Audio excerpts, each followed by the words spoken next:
Ambassador John C.W., how it is that today he's here, and of course having the support of all these artists from Kenya. We just want to hear his sentiment, and of course what is the way forward, and what is the overview of how he sees the industry in Kenya, and what has inspired him to bring about the Rap Nation. That is a question that everyone wants to hear. So, sir, thank you so much, and we are glad that you have put another name on the industry, you know, the refined apostolic people. Right. Tell us, what inspired you to come up with the Rap Nation? Well, I think number one, if you have a product and you market it the wrong way, the right product marketed the wrong way becomes the wrong product. Okay. It means it will never leave the shelf line. So I just wanted to market the gospel the right way. Okay. And part of it is to acknowledge the fact that we have amazing people here, you know, people that have pioneered music for quite a number of years. And I wanted to make sure that their view of the gospel is not tulienda tukakuja, tukakuja tukae, tukaenda tukaku, alafu tukakuja tukae. Yeah, so I just wanted to sell the art side of the message. All right. That people like people like Trio, you can see he's there, amazing ministers, Ekodida, so many people. Mbavu is here, that he can actually fight in the kingdom, that you can be born again, wangusheje.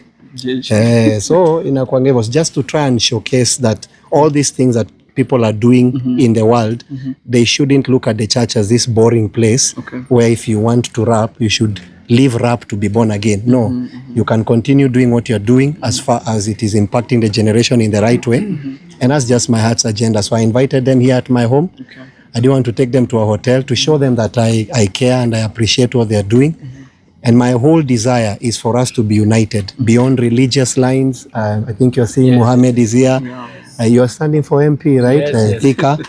And, you know, beyond tribal lines, we are not tribal. Here you see tribe all. I think Ekodida started doing that thing many years ago. We've known each other, I think, from 2000. Forevermore. I think 2009 or something, when this kid was 1 year. And that's the way it is. So all those people that are trying to sell an agenda that young people are divided, we are not divided.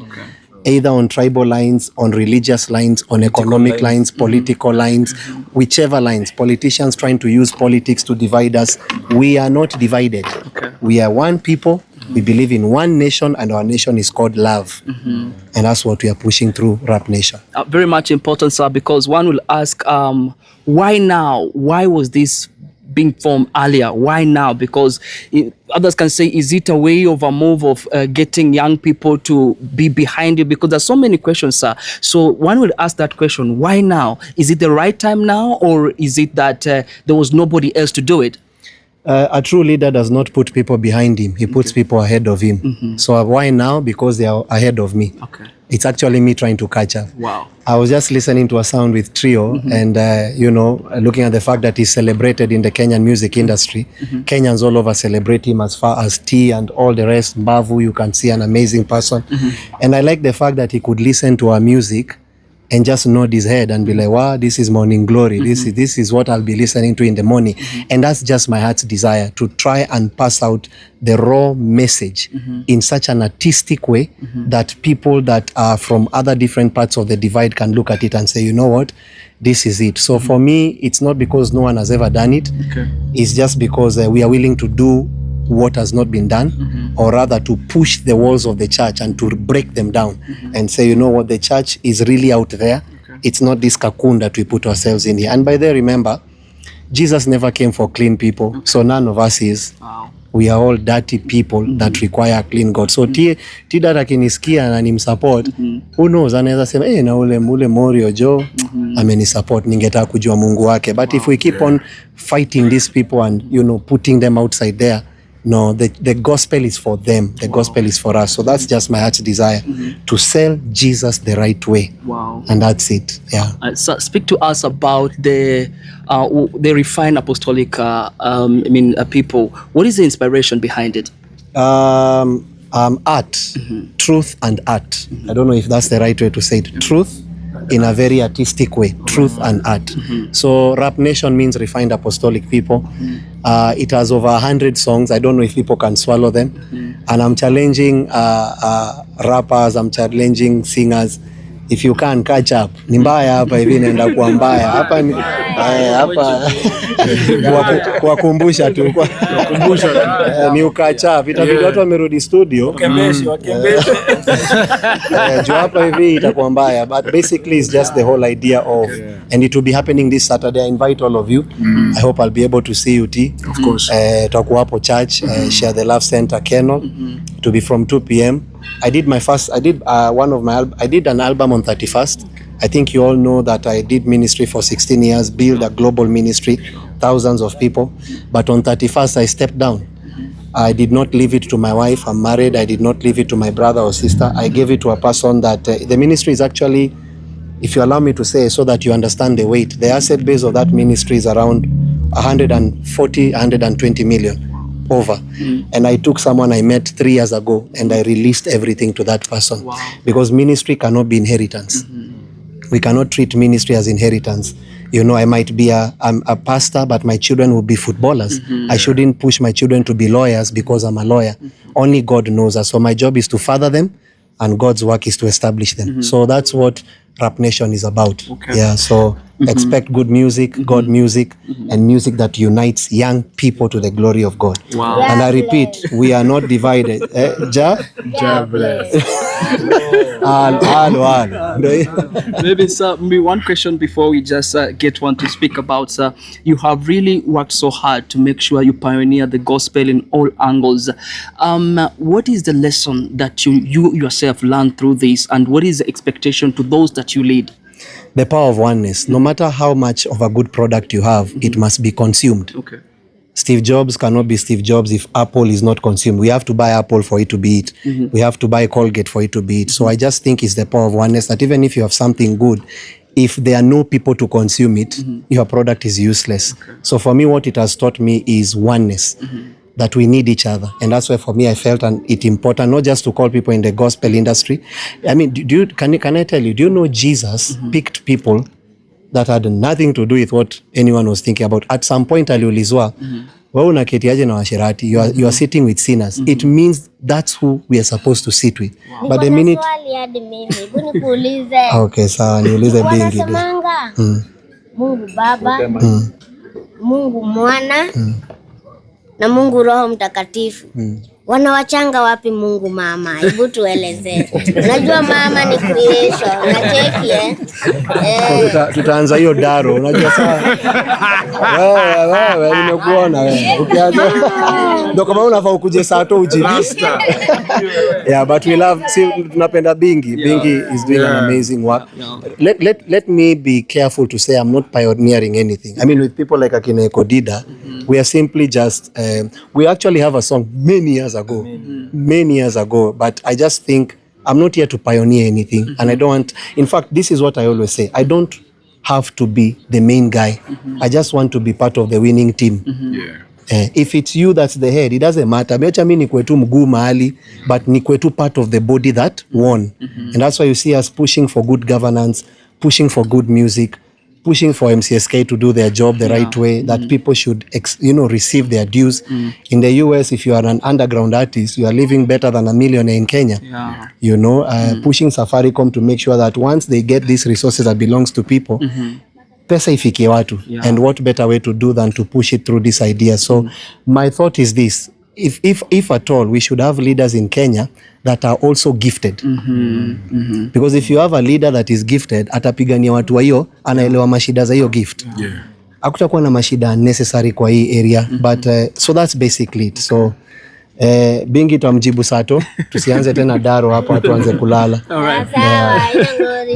But Africa ndio motherland. Au sio? Africa ndio motherland. Au sio? Maswali zingine tu zitazidi zikikama. Tunajua weka youth leader. The incoming preso 2027.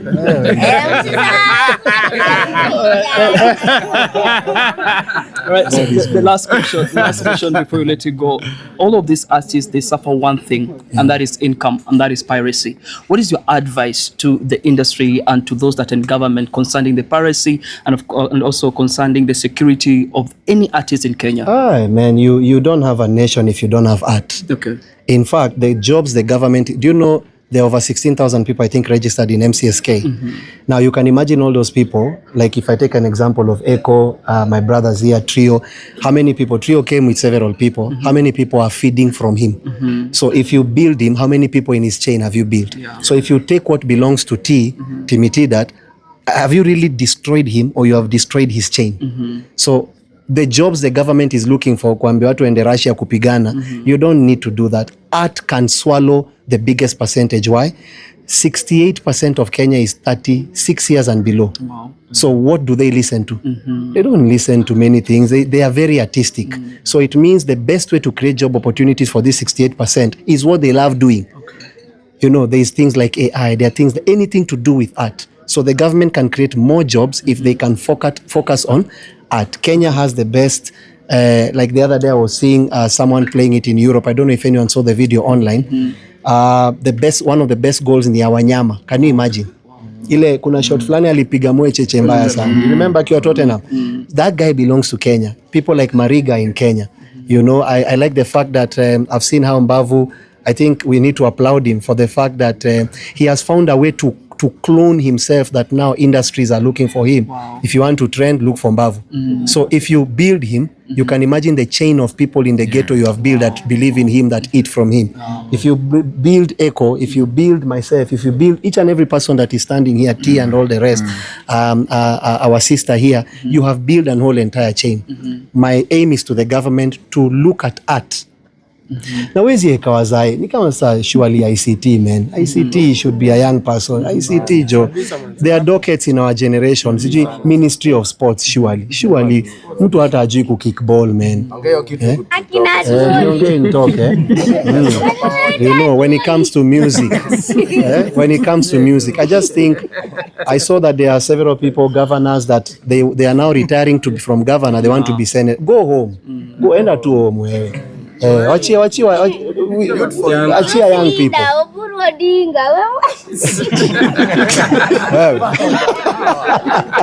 Yeah, just allow us. So my whole thought is this, and I really appreciate them. Most of them I actually didn't know them personally.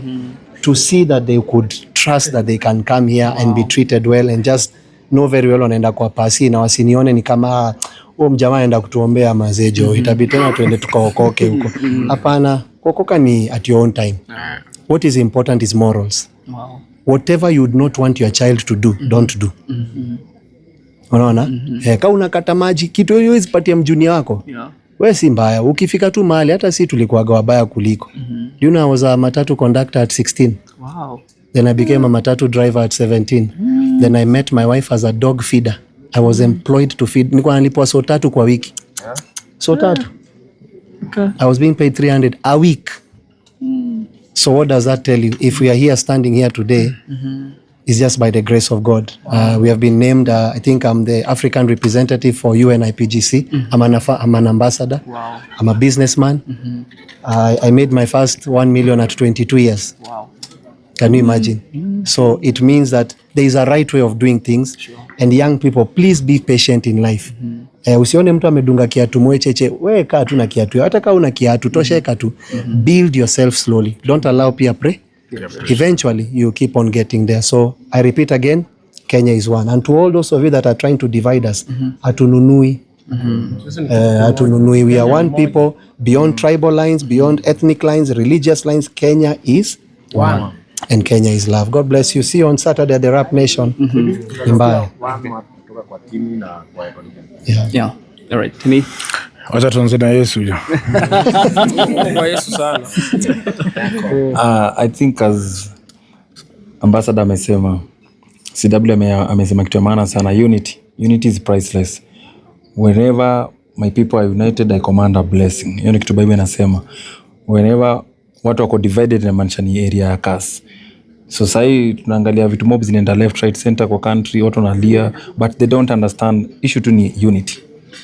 we've been divided for a very long time along lines mob sana, tribal, gender, sijui gani. Ukiangalia hata online sahi watu hata unity ya marriage, people are fighting it.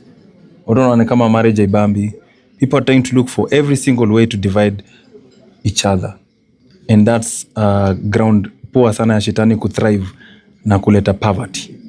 So if you have a nation that is united, if you have young people who are thinking about how can we unite to build each other, how can we fill the stadiums wachezaji wakicheza, how can we subscribe to channels za artists, content creators, how can we view, how can we support, how can we always asking each other nini na bring on the table to support the other person to build each other up. We'll have a nation of giants.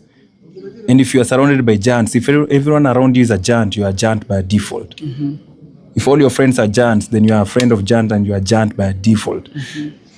So if we look at things as Ambassador amesema hapa, unity, which is love, is based on love always. By default, as a nation, we will be thriving. And I think all these problems, tunaangalia ma fuel prices, vitu tunaongelea about, na hizo vitu zote zingine, all this, if we just had love, which will bring unity, hatungekuwa na hizo shida zote, zitaisha immediately. Lakini right now unapata mtu akona petrol station anaangalia pande yake. Mtu akona nduthi anaangalia pande yake. Ashukishwe bei. Ule mwenye anatriki pia anaangalia pande yake. Kila mtu anaangalia pande yake. At the end of the day we will have a country that iko distorted. Kila mtu akiangalia pande yake. But if we look at how am I helping you? Wewe ni msanii. Mimi si mbagi. Mimi nakupea views. Na wewe utole ngoma kali. Si to feel yo therapy ya wimbo yako tuweze kuforge ahead kwa life na to move on. Wewe ni mchezaji, tunajaza stadium. Usilale njaa.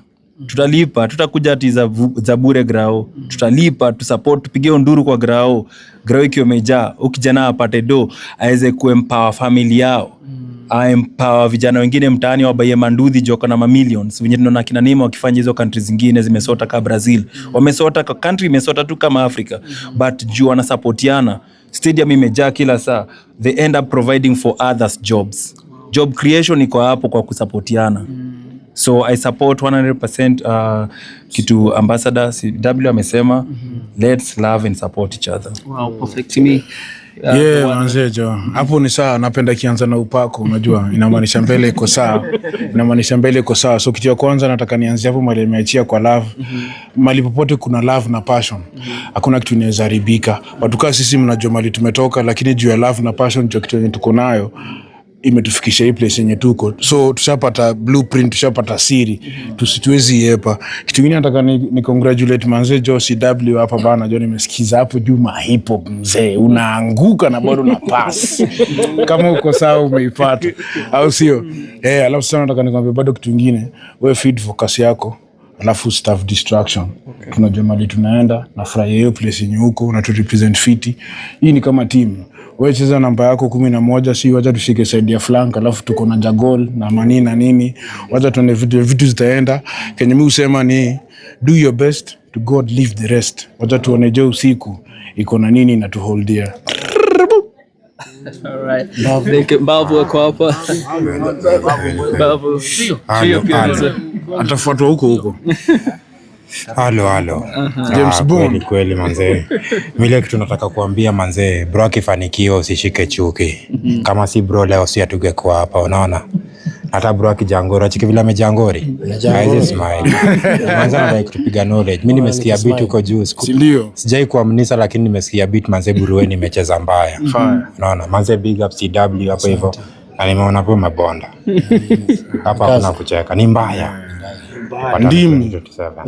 Si hata kucheka, usiwahi hajacheka. Si siri tena. Unacheka nini? Si tuko serious. Unacheka watu wako serious. Si tuko serious. Rusha mic kwa trio. Trio. Yeah. It's been an honor to be here. Thank you. I'm in the right atmosphere. Thank you. Na appreciate kila mtu amesema more, but congrats CW John. Nice to meet you. This is our first time, right? Nice to meet you. Yeah. That's all matters. All right. All right. Thank you so much. CW anaweza chia CW kitu moja tu. Kama hapa. Piana microphone. Okay, kwa majina naitangwa John Wanjiro. Majina ya stage wanajitanga MC Rio Kaboom ama rather the voice of Kenya. Basi ile kitu umefanya leo CW kwa ile generation ishaikuwa na ishaikuwa kwa centuries. Hatujaiona young pastor anakam pamoja analeta mayouth pamoja. Unajua leo umefanya kitu ya ajabu. Umebring souls za wase wengi karibu na God. Na ni kuanza umeanza. So hata hii saa tu tutajaza hiyo area yako na mabeste wetu wa Keno, Kabati, ili maboy wetu wasiendange saa ile wamezurura after all, umekunywa tei katanusu 30 bob, mwingine amekupatia nyingine kali atina mada, then sasa ndio naitwa represent. Keep on representing us. Unaona wale wengine wataleta maufala za kukupasha, usiongee na mtu, tuachie. Au tutawanyosha ikiwa asubuhi saa 7 na jioni. Asanteni. Okay, simple boy. Habari zenyu. Kwanza mimi nafurahia kwanza ambassador, hiyo vision ulikuwa nayo, pia mimi nilikuwa na vision kama hiyo, kurudisha hip hop gospel kwa game. Naona hip hop gospel ilikuwa imekufa. Naona. So mimi nashukuru kwa kuleta hiyo wazo, na hiyo pia tukishikana sisi pamoja itakuwa better. Thank you so much. Yeah, all right, mimi naitwa Papa Tomaso, mimi ndio coordinator wa imbaji East Africa na 47 County. Tunasema asante sana kwa pastor wetu John CW kwa kuweza kutuinvite hapa, na mimi naambia wasanii wote wa 47 County mnaniona Sato, tuko hapo Kenol kuja kusupport John CW.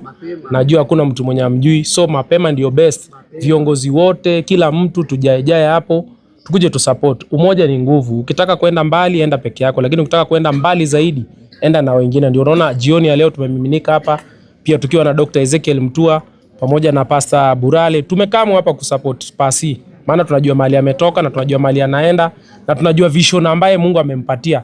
So Mungu anasemaga ataweka walio na maono Mungu atawahifadhi. Kwa hivyo Mungu ametuhifadhia huyu na ana maono, tumsikilize. Sisi kama vijana tushikane, secular artist, gospel artist wote, TikToker, content creator wote tuungane na tuweze kumsupport na tusonge mbele pamoja. Yote inawezekana. Mungu awabariki. Oza. Najua pasta wasione mimi ni black sheep. Najua nikivaa hivi aseme ni out of theme. But wengine pia wamedunga nguo za white hapa na kama mshume mzima. Sijui kama mnaona fiti kwa kamera. Wadhani mshume mzima, but baada moto imeng'aa hapa, na ningependa kushukuru sana our bishop. Ni mtu ambaye anasoma na vijana sana na support yake imesikika Kenya mzima. Hata nilimita for like a day, ni kama ile unajua ngile sitaki niseme juu sitaki niseme ni kama one night stand, lakini ile unazamita msee leo malizane leo, naomba ikuwe fine. Tulipatana naye na story nambaye na alisikiza story ya kijana na hakuongoja next week watu wachanga wa kanisa alikam through sana, na alikuja baka Tharaka-Nithi na sikuwa na expect to come. So you see like you come through hivyo, na ni msemo mwenye alisikiza kwanza need na kafika. So mimi ningeomba wa Kenya wote, Kenyans for Kenyans, najua hii weekend hamna mahali mnaenda, muoge tu mkuje pale Kenol jamani, mkam support bishop. Ni mtu ambaye anasoma na vijana wengi sana. So wa Kenya wote, Saturday tafadhali tupatane pale kwa kanisa ya bishop tumsupport, na Mungu azidi kukubariki. Okay, the last one, Yes. Undo the Don Moha. Wenye mnaona best ya CW hapa, mtu ya maana sana. Kijana ambaye anashikilia youth mwenzake. Ukiangalia hapa sisi sote, I think 90% we are the youth. Si ni kweli? So watu wadhika, MP wenu wanaongelesha. Sunday tuna occupy in a good way. Saturday 2 PM tukutane kanisa Keno. Lazima tu support ndugu, anafanya kazi mzuri, he's uniting the youths with gospel. Na hiyo ndo tunafaa. Tunaendesha injili na kushikanisha vijana. Mimi ni Muislamu na na support Mkristo, lakini Mungu ni yule. God ni mmoja, si ukweli? Sasa tusapotiane, tushikiliane. Bro, you are doing a marvelous work. God bless you. Thank you. Mungu akuinue zaidi na zaidi. Na kushikilia wewe na familia yako, uendelee kushikilia vijana, kwa sababu vijana ndio hii nchi yetu tunahitaji tukomboe. Amani aje watu wangu? Na tutaikomboa hii nchi with the like-minded people like you. Asante ndugu. All right, thank you so much. This is Waitan. Thank you so much. Utatusalimia, tuambie unaitwa nani na nini kwa siku ya leo? Mimi naitwa Dr. Ezekiel Mutua. Yes. Ni CEO wa Music Corporate Society of Kenya na vile Executive Director wa Myogenic Excellent Music Awards MEMA. Yes. Na nimekuja hapa kwa maana Apostle CW John ni rafiki yangu wa zamani sana, na kuna hii uzinduzi ambayo inafanyika ya album ya The Rapping Nation, na yeye nimemjua kama mhubiri na vile muimbaji, msanii mkubwa, na mimi nasimamia mambo ya usanii kwa miaka mingi. Nimemlea kwa njia nyingi, amekuwa rafiki yangu, nimekuwa kanisa, nimezindua miradi kama hii kwenye kanisa, na pia katika harakati zake anazofanya hata za kuingilia uongozi wa nchi, nimekuwa nikimsaidia, nikimsupport, nikimuombea na kumpatia mentorship na mawaidha. Kwa hivyo leo tunakuja tu kumshambikia kama rafiki, kwa maana tunapoona vijana tuseme watu kama yeye anapochukua jukumu kuhakikisha kwamba anajumuika na vijana wengine ama anafikisha ujumbe wa vijana wengine kuchukua jukumu katika mambo ya uongozi, kuchangia kuhakikisha kwamba nchi yetu inapata uongozi unaofaa, kwamba vijana hawalalamiki tu, because I always say that the challenges facing our nation cannot be solved by our young people playing victim. They can only solve these challenges by taking action. And if you are not happy about the condition of your society and the country, you don't just complain and play victim. You take action. CW John has done exactly that. He takes action. He speaks out, whether as a preacher, whether through his rap music, he takes action. And I'm very proud of him as a young man whom I have mentored to see the progress he has made locally and globally. CJW is a big name, kubwa sana duniani. Amekuwa mfano mwema kwa vijana, kwamba you can come from anywhere and rise to the top. And that's why I believe he subscribes to the philosophy that I believe in, that young people cannot resolve the challenges of our time by playing victim. They can only do it by taking action, making a contribution, speaking out, but more than speaking out, ensuring that they are united, they are structured, they are doing it in a way that contributes to the welfare of the nation, and they use their talents and their gifts the way Apostle CW is doing, using rap, which is very unique genre of music really, because you would expect ingekuwa ni ile gospel ya kawaida, but he has chosen to use the language that resonates with the youth of this country, to speak to the issues that affect the nation, to speak to the issues that affect majority of our youth, who are the backbone of the economy, the cog in the wheel that drives the economy of this country. Na yeye mwenyewe akasema ataweka, he will stake out his neck to ensure that he can teach our young people that courage pays. You don't play victim, you take action. I'm very proud of him. So we are here tonight to celebrate him, even as we prepare to launch the Rapping Nation album on Saturday in the church.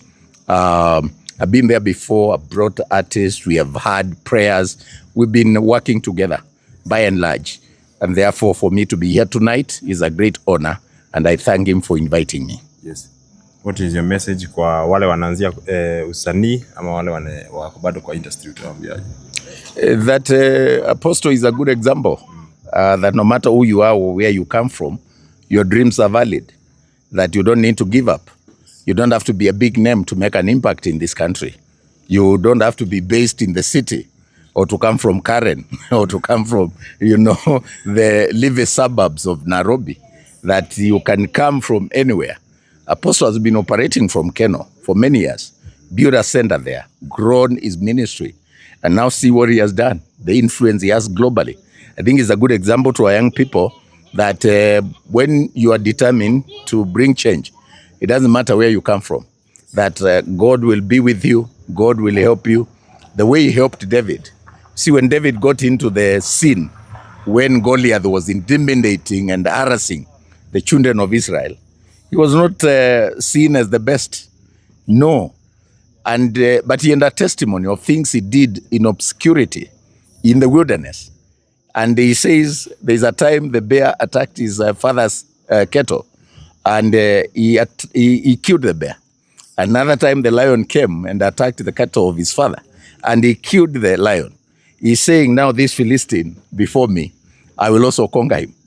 Things that we do in obscurity, things that we do that are not even published on Facebook, things that we do in secrecy, in darkness, that nobody may even publish them in newspapers or on TV. We may not qualify to get the coverage the way you are giving us tonight. But out of that obscurity and the courage that is done in the wilderness and the preparation that God puts in his people in the wilderness, because a lot of preparation that you see, even for our athletes, it's not when they're on the race, on your marks, get set, go, and they win the gold. It is the preparation, the training they've done over the years. And that's what C.W. John has done over the years, that he has been in the obscurity, in the wilderness, training, preparing, sweating it out when nobody's watching, paid the price, and therefore he can speak at the table of men. Our young people can learn from people like Apostle John that you need courage, and that you need to keep doing what you're doing, what you're called to do, to change the conditions of your society, even when nobody's watching, because a time will come, like the time that came for David to step into the scene, even though by default, taking food to his brothers, but he becomes the solution and kills Goliath. It is possible. I also came from the obscurity. I was leading from my primary school. I was the head boy, CU chairman, school captain, all through my education. There was no Facebook then. There was no Instagram. There was no TikTok. Nobody knew my story.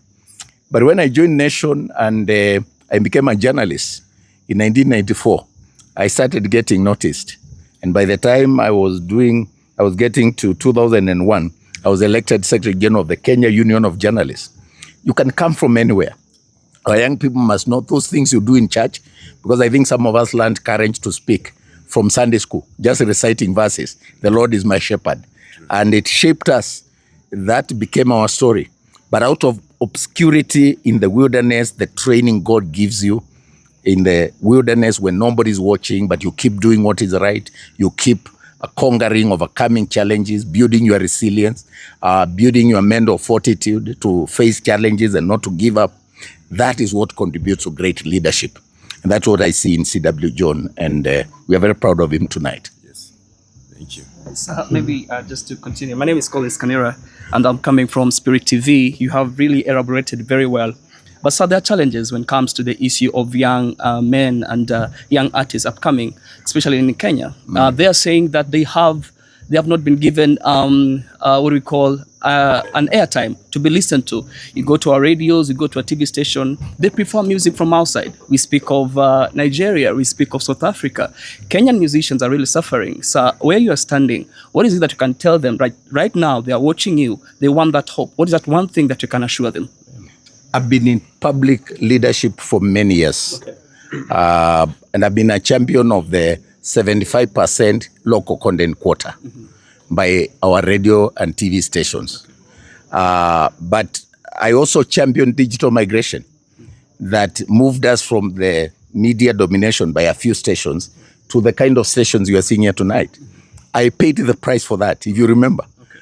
I fought that battle to the Supreme Court. And when we won, the major TV stations then switched themselves off. There was no TV in Kenya for 3 weeks. And they maligned us. Some of the stories you read about me, they are because we stood and said, it is important to push for digital migration, to create multiplicity of channels that can broadcast in vernacular, can broadcast from the church, can broadcast from different sectors, health, sports, agriculture, and so on, including creative economy itself. I have been there as Secretary General of KUJ, as a Director of Information, as Secretary of Information, as a CEO of the Kenya Film Classification Board, where the media nicknamed me the Moral Cop. I have paved the way for you guys to exist. I don't know whether you know that story. That personally, I paid the price for us to be where we are, to have these TVs that you are seeing. The media resisted. We were demonized, ostracized, called names. But we stood firm, went from the High Court to the Court of Appeal to the Supreme Court. And when we won in an act of utter blackmail, the media, there was no TV in Kenya for 3 weeks. That's how serious it was. What was the motivation? The motivation was to see local channels broadcasting in vernacular, church channels, churches streaming live services, events like this being streamed live. And I was also saying this will open up the space for the digital media platforms where you can now push your content and your content can be consumed globally through YouTube, through TikTok, through Facebook, through Instagram. So we are not lacking the spaces. Yes, we should enforce through Communications Authority the 75% local content quota. It's very important. In other countries, they don't allow. In Nigeria, you can't do what we do here. Here, even in church, so this is not something to blame the government or even the broadcasting station. Even in church, you sing a mela, nothing wrong with it. It's a good worship song.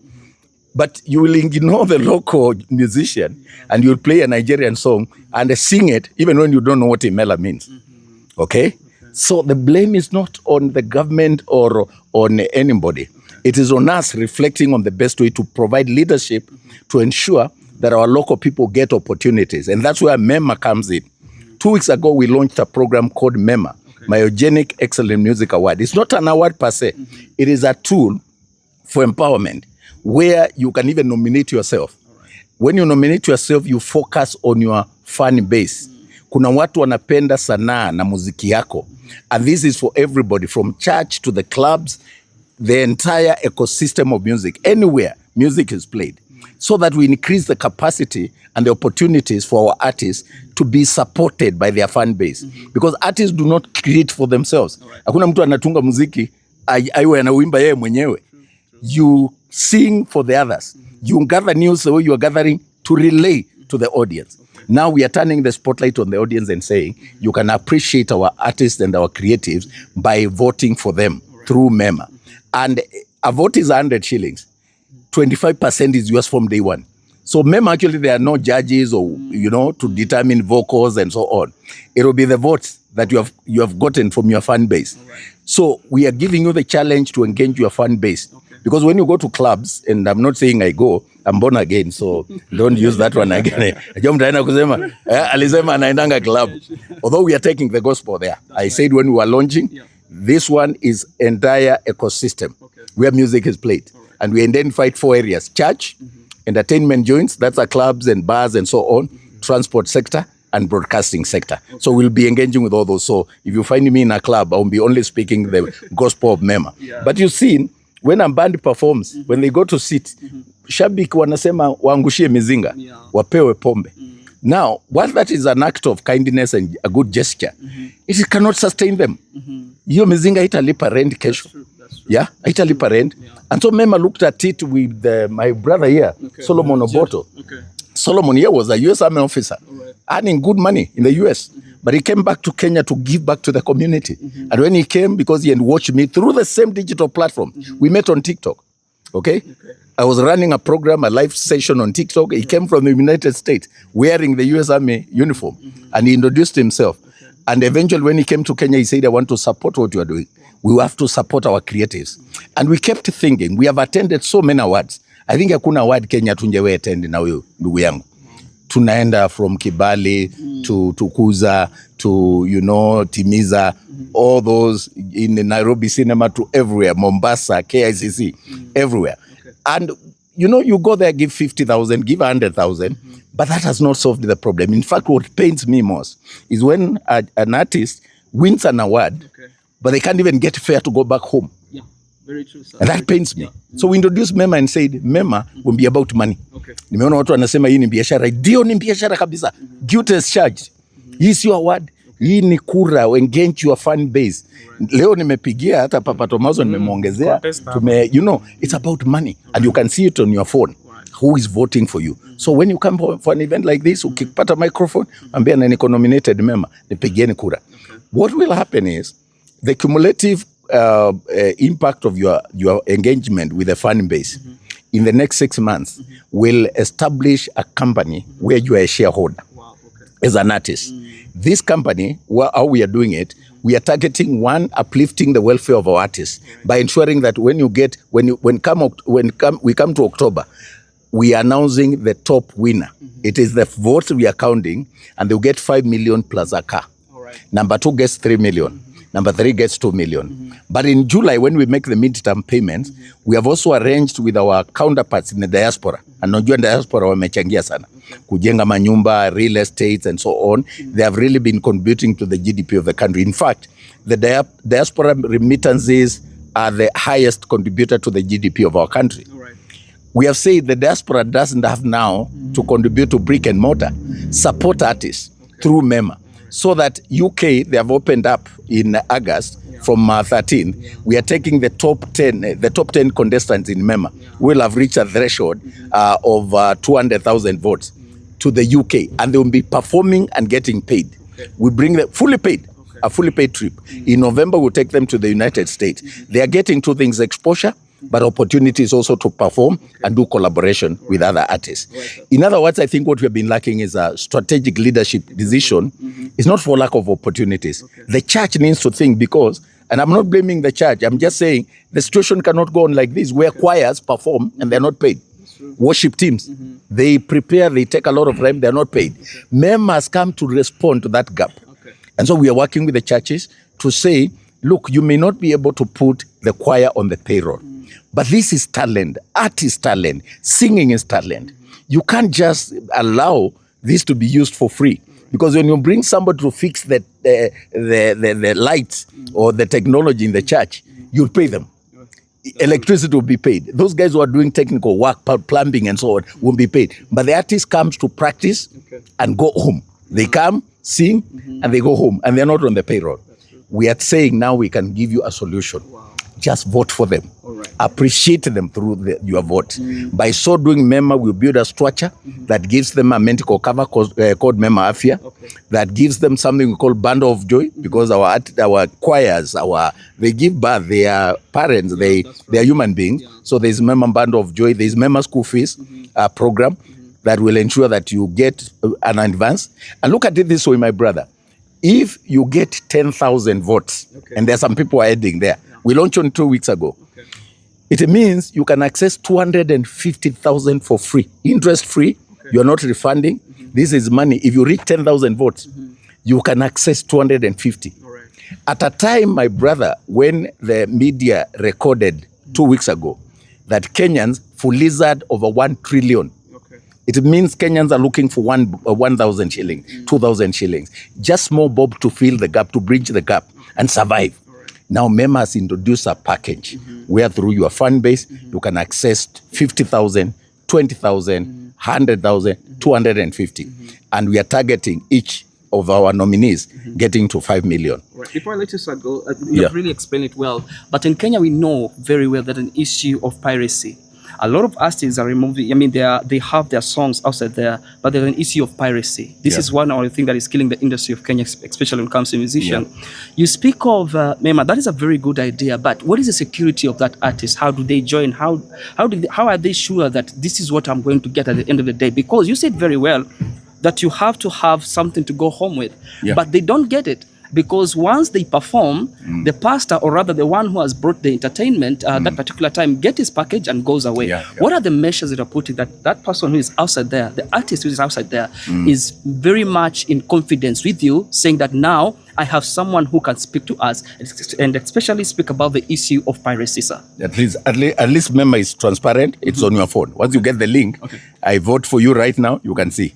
So it is as transparent as that. We are using technology instead of using, because piracy has been accentuated by technology.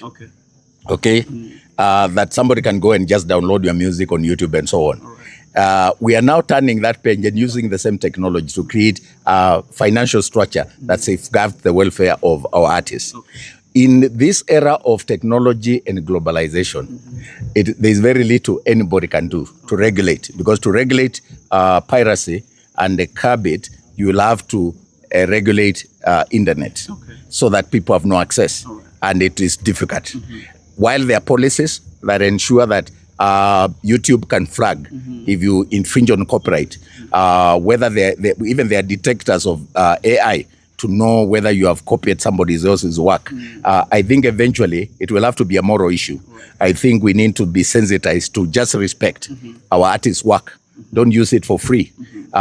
People go to a hotel, they pay for the mandazi and the tea, but the music, they don't think that is a product. So we need to bring in a lot of sensitization. But like I said, empowerment means you have got to think outside the box and introduce new packages like the way we have done with MEMA. MEMA, you are seeing it on your phone. I vote for you, you can see it. You come to me and tell me to assist you, you want to win this award, you're in this category, and I support you. And then ultimately, it's not about performance. In MEMA, you don't even need to interact like this. You just get the link and you are voted for. So this is a foolproof arrangement that empowers you without anybody else becoming intermediary.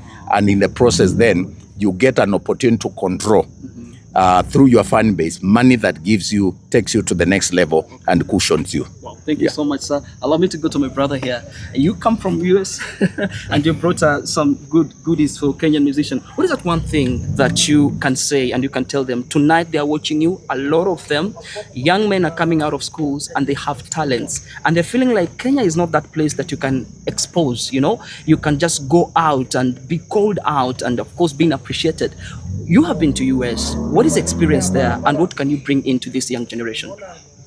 Thank you so much, and I want to appreciate you guys for even coming out. And that's what Dr. was talking about. You guys are part of the solution. You are not being part of the problem. You have realized that you must go work to put food on the table. And these are the folks that I like to support. You guys move my heart because you are not just sitting. You are here overworking. Okay? Amuko ile time unasema eti nani ako na form? Uko na form. Kila mtu ako na uwezo wa kukuwa na form. Una get? So when I got to the other side of the sea straight out of high school, I used to listen kina Juakali, kina Jemwat. They used to say wako California. So me, I thought they were in California. When I got to California, I was looking wapi kina Juakali. Then I realized that they are back home here. Islando, a place called Kali Flecon. So, and then I started now monitoring closely, because I grew up in Kisii, and those were the people we were seeing on TV, on radio, celebrities for real time.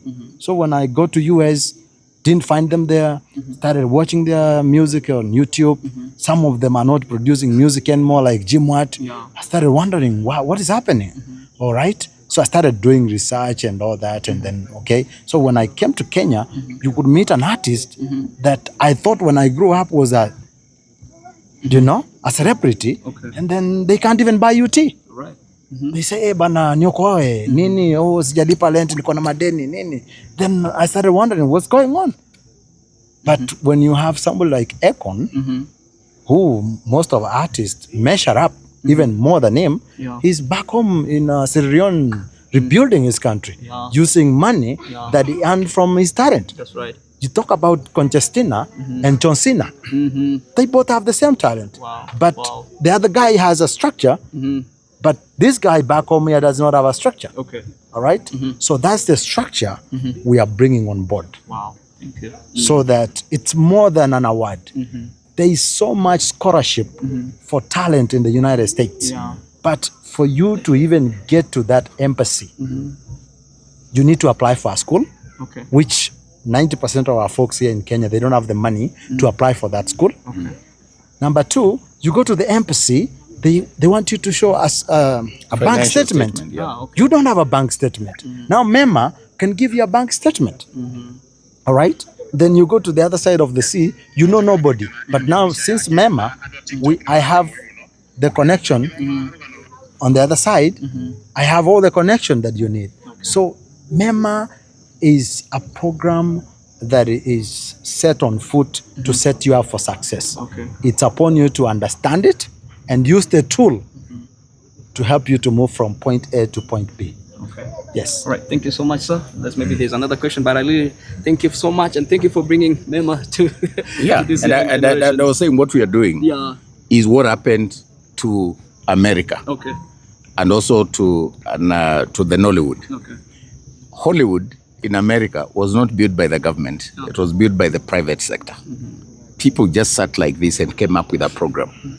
And that program has helped to define America as a superpower, to shape the perception about America. Okay. But more than shaping the perception, I don't think America would be what it is without Hollywood. Wow.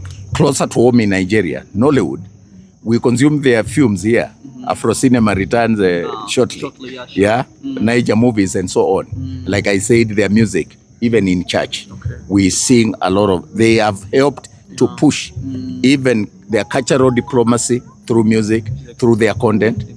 We have come up in a private way to push a program called MEMA that is going to redefine the future of Kenyan artists by empowering them, because where the rubber meets the road is the issue of money. We can sing well, but when the chips are down, the money that you need to pay your rent, to pay school fees for your children, to pay for your Medicare, is what should concern everybody now going forward.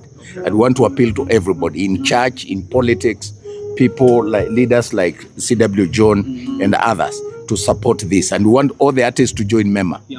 This MEMA is a self-ownership. Ni kitu ambao ukiingia ni yako. Once you get that link, and it has no end. No, there is not a date we will say now we have given the award, now it stops there. That link is for you and your fan base forever. So we are providing a tool for empowerment, sustainable structure for financial empowerment forever. And we appeal to everybody who is hearing this story and who is hearing about MEMA. Go to www.memaawards.com and read more.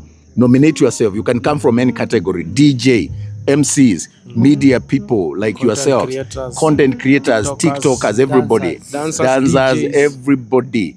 Na tumesema hata wale wako kwa club, as long as you are fan base that loves your content. Now, like you said, that your content could be affected by piracy, but there are people who know that his song ni ya msanii fulani na wanampenda yeye mwenyewe. Sasa wao ukiwaambia wakupigie kura watakupigia. Na hii ni kura ambayo ukipigiwa sio kama ile unangojea uwin ndio upate kitu. Hii ukianza tu umepigiwa kuna 25%. Na hizo benefits zingine ambazo tumesema. Kwa hivyo tunaomba wasanii wote, creatives wote wajiunge na MEMA. MEMA ndio inatenda MEMA na ndio future ya music industry and the creatives. Thank you so much. Asante. Thank you. Thank you very much. Yes, jambo.